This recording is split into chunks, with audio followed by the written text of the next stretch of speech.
Hello tout le monde, j'espère que vous allez bien. On se retrouve aujourd'hui pour une nouvelle vidéo. Ça fait hyper longtemps que j'ai pas filmé.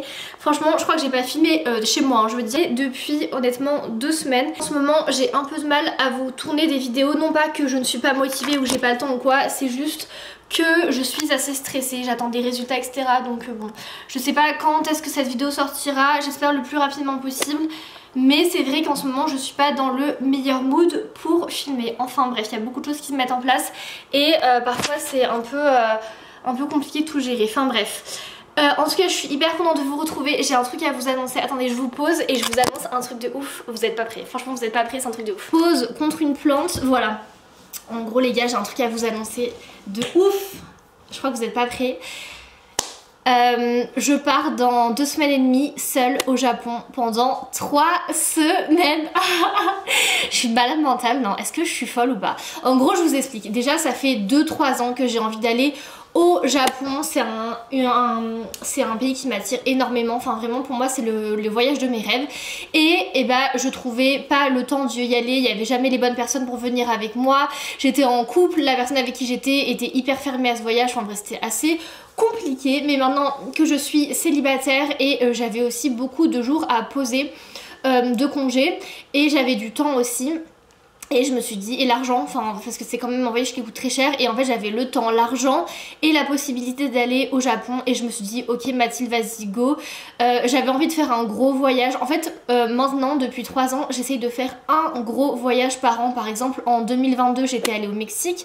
En 2023 j'étais allée à Los Angeles, Grand Canyon, à Las Vegas etc. Et là 2024 je me suis dit je vais au Japon. Voilà, quand je dis gros voyage c'est un voyage hors Europe pour moi. Parce que bon je voyage quand même très fréquemment. En ce moment j'ai vraiment besoin de me bousculer un peu, de jouer avec mes limites et là je me suis dit bon bah je vais aller au Japon toute seule. Je vous assure c'est la chose la plus folle je pense que j'ai jamais faite dans ma vie. Je suis déjà allée au Mexique toute seule, voilà j'ai déjà fait des dingueries mais là franchement Japon solo, en plus je vais pas juste à Tokyo, non non non non non. Je me suis booké tout un road trip les gars, je vais faire plein de villes différentes, j'y vais un peu en mode sac à dos. Voilà franchement ça va être l'aventure. J'ai déjà réservé tous mes Airbnb, je suis trop contente. Je vais faire 5 ou 6 villes différentes. Bah si vous voulez je peux vous spoiler maintenant, je vais vous dire un peu ce que je vais faire. Je vais faire Tokyo, mon rêve absolu, je vais aller au mont Fuji. Les gars je vais aller au mont Fuji. C'est mon rêve, genre je voulais trop y aller. Alors j'aurais bien aimé l'escalader, voilà. Vous vous rendez compte que je suis un peu folle dans ma tête. J'aurais bien aimé l'escalader sauf que le problème c'est qu'en fait je pars dans, je sais pas si je vous ai dit mais je pars début avril. Donc je pars dans 2-3 semaines et il y a encore de la neige. Donc je peux pas l'escalader et surtout il est ouvert à l'escalade seulement juillet août si je me suis pas trompée. Donc je vais pas pouvoir l'escalader mais en tout cas je vais pouvoir le voir, prendre des belles photos etc. Donc je vais aller au mont Fuji, je vais aller à Kyoto, je vais aller à Nara, je vais aller à Osaka et j'ai très envie aussi d'aller à Hiroshima. C'est pas très loin d'Osaka, enfin je crois que c'est 2 heures de train à peu près. Et c'est une ville qui doit être hyper chargée d'histoire et tout, donc j'ai très envie d'aller voir. Donc voilà, vous savez tout, j'ai pris mes billets d'avion, c'était... Enfin voilà, je pouvais plus reculer, genre je les ai pris dimanche dernier, j'étais chez ma grand-mère. Je m'ennuyais, je pensais au Japon, j'étais en mode est-ce que j'y vais, est-ce que j'y vais pas, c'est quand même cher mais bon là j'ai l'argent, j'ai le temps etc. Et au final je me dis vas-y Mathilde c'est bon, on n'a qu'une vie, t'as 26 ans, t'es jeune, t'es belle, profites-en, book ce voyage. Un peu peur quand même hein, parce que c'est pas rien de partir à l'autre bout du monde en solo, il y a genre 15 heures d'avion, enfin c'est un périple. Je vais pas dormir pendant 24 heures parce que j'ai pris des avions avec une escale à chaque fois. Il y a des, genre le retour, j'ai 25 heures d'escale, enfin c'est n'importe quoi mais bon bref. Ça va être l'aventure, évidemment je vais tout vous vlogger jour par jour. Ça c'est sûr et certain, j'emmène ma caméra avec moi. C'est vraiment le truc dont j'ai le plus hâte, c'est de tout vous partager. J'ai trop hâte de faire tous les montages et tout et de tout balancer sur YouTube. Vous allez donc être avec moi 100% dans mon voyage. J'espère que je vais rencontrer du monde, que je vais me faire des potes. J'ai prévu des logements dans des Airbnb mais aussi dans un peu dans des auberges de jeunesse où je vais pouvoir rencontrer des personnes et tout. Moi mon but, ok j'adore être seule et tout mais c'est pas non plus de rester solo. Je sais que les Japonais sont assez fermés mais bon peut-être que je vais croiser des touristes. Peut-être que je vais rester là-bas et que je vais rencontrer un japonais, l'homme de ma vie, hein, qui sait, tout est possible avec moi. Mais en vrai là si je pars et que tout se passe bien, mais les gars moi j'ai plus de limite, hein. Je vais aller au Machu Picchu, je vais aller au Pérou, je vais aller en Égypte. Vous m'avez perdu, hein, je vais tout faire toute seule. Enfin bon bref. c'est quand même sympa aussi de voyager avec des gens. J'ai beaucoup de mes proches qui me demandent mais Mathilde pourquoi est-ce que tu pars seule et pas avec quelqu'un? Bah tout simplement parce que j'ai pas trouvé quelqu'un pour partir avec moi. C'est un voyage qui est onéreux, tout le monde n'a pas les moyens de se le permettre. Voilà, c'est un voyage moi qui va me coûter plusieurs milliers d'euros hein, donc tout le monde ne peut pas se le permettre, tout le monde n'a pas le temps parce qu'il faut quand même pouvoir poser 3 semaines d'affilée. Moi j'ai de la chance, je peux le faire, enfin voilà. Et puis tout le monde, les gens préfèrent peut-être partir en couple et comme je suis seule comme un rat, et bien tout le monde n'est pas dans ma situation. Regardez ce que j'ai, hop, ça c'est vraiment ma lecture du moment, voilà.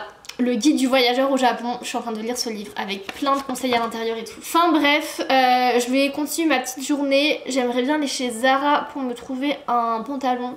Parce que j'ai pas de... Enfin il me manque des pantalons, enfin bref je vais aller faire un peu de shopping. Cet après-midi je vais au Secours Populaire comme d'habitude. Et ce soir je sors. Donc je vous emmène avec moi, peut-être que je vais vous emmener aussi avec moi. Samedi, dimanche. J'arrive sur les champs. Est-ce que vous aimez bien mon petit manteau? J'aime trop, c'est un calmar jaune à l'ancienne. J'aime trop les léopards, je trouve ça trop joli. Et bref, j'arrive sur les champs, je suis juste à côté, donc vraiment trop cool. Et je me suis demandé, est-ce que ça vous intéresserait que je vous fasse une vidéo sur comment je gagne ma vie sur Airbnb? En gros, je vous disais, je me suis interrompue parce que ça me mettait un peu mal à l'aise de parler de ça en pleine rue. Je me donne un petit coin pour vous en parler. En gros, ouais, du coup, je me demandais si ça vous intéresserait que je vous fasse une vidéo sur comment je gagne ma vie sur Airbnb, comment débuter, etc. Pour tous ceux qui sont propriétaires ici et qui souhaitent eh bien, se faire de l'argent grâce à Airbnb, j'ai plein de conseils pour vous car ça va faire maintenant je pense 5-6 mois que je fais ça et honnêtement les gars, je gagne vraiment beaucoup d'argent grâce à Airbnb. C'est hyper simple d'utilisation, c'est pas du tout en partenariat, c'est vraiment moi qui vous donne mes conseils sur comment se lancer sur Airbnb. Surtout si vous avez un appartement à Paris, ce qui est mon cas. Et voilà, je pense que je pourrais pas mal apporter parce que ça fait voilà 5-6 mois que je fais ça. J'ai d'excellents retours pour vous dire, note sur Airbnb c'est 4,5 étoiles sur 5. Et je suis coup de cœur voyageur, donc c'est que vraiment j'ai plein d'astuces sur comment rendre un Airbnb agréable, etc. Et c'est vrai que eh bien, ça me fait quand même une belle rentrée d'argent. Alors attention, je travaille à côté, hein. J'ai un travail en plus. Mais pour vous dire, je gagne aussi bien ma vie avec mon salaire de cadre en marketing que sur Airbnb. Donc c'est pour vous dire que je pense que ça pourrait être hyper intéressant pour vous si vous êtes propriétaire. C'est vrai que j'ai de la chance de pouvoir quand même beaucoup voyager dans des destinations hyper sympas et tout. Et voilà, j'ai un rythme de vie qui est quand même très agréable. Et on me demande souvent comment c'est possible. Et bien les gars, j'ai pas que un salaire. J'ai un deuxième salaire et c'est Airbnb. Mais je pense que je vous en parlerai dans une prochaine vidéo. Voilà.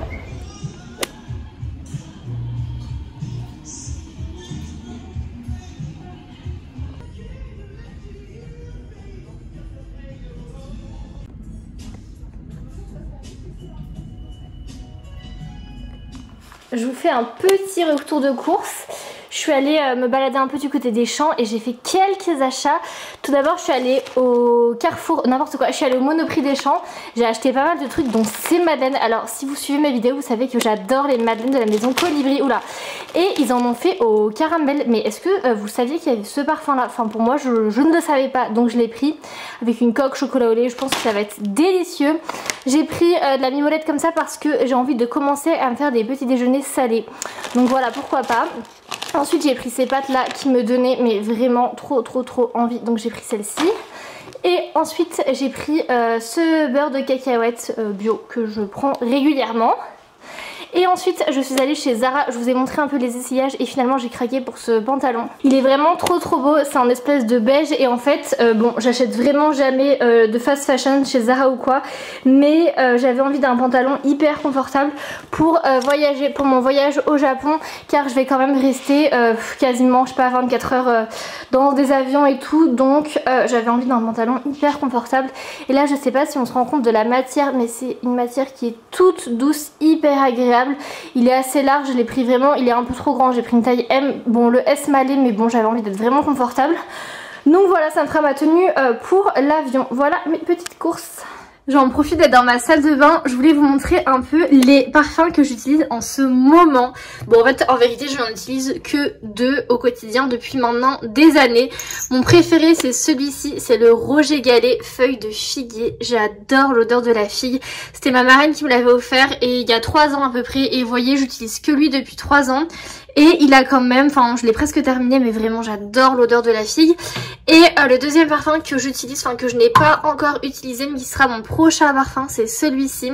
C'est le Dior Riviera Christian Dior. La bouteille elle est tellement belle et regardez, je sais pas si vous êtes familier avec les parfums Christian Dior. En tout cas c'est ceux de la collection qui sont privés mais le bouchon il est aimanté. Je trouve ça trop drôle. Bref, et c'est mon ex qui m'a offert lol. Mais je l'ai pas encore utilisé et voilà, je trouvais vraiment la bouteille trop belle. Donc c'est le prochain parfum et pareil il est à la figue, donc j'ai trop hâte de l'utiliser. Vous voulez que je vous montre un truc trop mignon? Regardez cette petite rose. Est-ce que c'est pas trop chou? En gros j'ai des clients Airbnb qui sont partis de chez moi. C'était la semaine dernière, j'ai accueilli des gens chez moi pendant 4 nuits.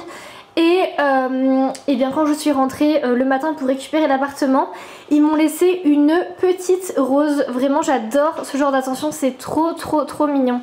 Et je me mets comme ça pour vous parler, mais en gros on me demande souvent si c'est dangereux ou pas de faire du Airbnb.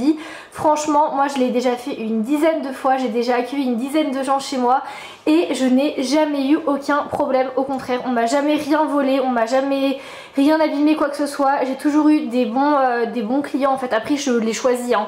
Enfin je peux dire oui ou non, est-ce que j'accepte que ce client vienne chez moi, mais honnêtement j'ai toujours eu des bons retours, enfin des bonnes expériences. Les gens respectent les horaires d'arrivée, de départ, etc. Et quand on m'offre des roses, enfin une rose pour le coup, moi j'ai encore plus envie d'accueillir des gens chez moi quoi. Donc voilà, non seulement ça fait gagner de l'argent, mais en plus c'est vraiment tout le temps des bonnes expériences. Donc vraiment pour ceux qui hésitent à se lancer sur Airbnb, mais de toute façon je pense que je vous ferai une vidéo à ce sujet. N'hésitez plus. Je voulais vous montrer un truc. En gros hier je suis allée acheter mon matcha, sauf que je n'ai pas pris la même chose que d'habitude. En gros d'habitude je prends du coup toujours celui de chez Anatae. Ah, on voit super mal. Sauf qu'habituellement je prends le matcha premium de chez Anatae. Et là j'avoue que par pure radinerie j'ai pris le classique qui est quand même 30 € moins cher. C'est à dire que là le matcha premium de chez Anatae c'est 1 € le gramme. Donc c'est à peu près 80 € pour 80 grammes. Donc cette boîte elle fait 80 grammes. Et le classique c'était 40 € pour 80 grammes. Donc je me suis dit que j'allais tester le classique, sachant qu'il n'y a pas énormément de différence. La seule différence, j'ai demandé à la vendeuse, c'est qu'il y a plus d'amertume et qu'on ressent plus le goût du matcha et que normalement il est plus utilisé pour faire des gâteaux, enfin des pâtisseries avec du matcha. Donc écoutez, je me suis fait un matcha avec le nouveau matcha que j'ai acheté, celui qui est du coup le classique, voilà, un peu plus fort, et on va goûter ensemble. Je vais vous dire si vraiment ça vaut la peine de mettre 80 € dans un matcha ou si celui à 40 € suffit. Bon, vous êtes posé contre ma machine à café, alors goûtons ensemble.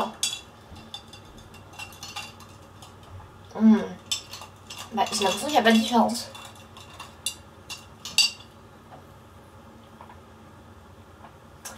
Honnêtement, je vous promets, il n'y a pas de différence de goût. Alors je sais pas si c'est parce que j'ai mis beaucoup de lait, mais bon, j'ai mis autant de lait que d'habitude. Vous voyez, je m'arrête à là niveau lait, après je mets ça doué de matcha.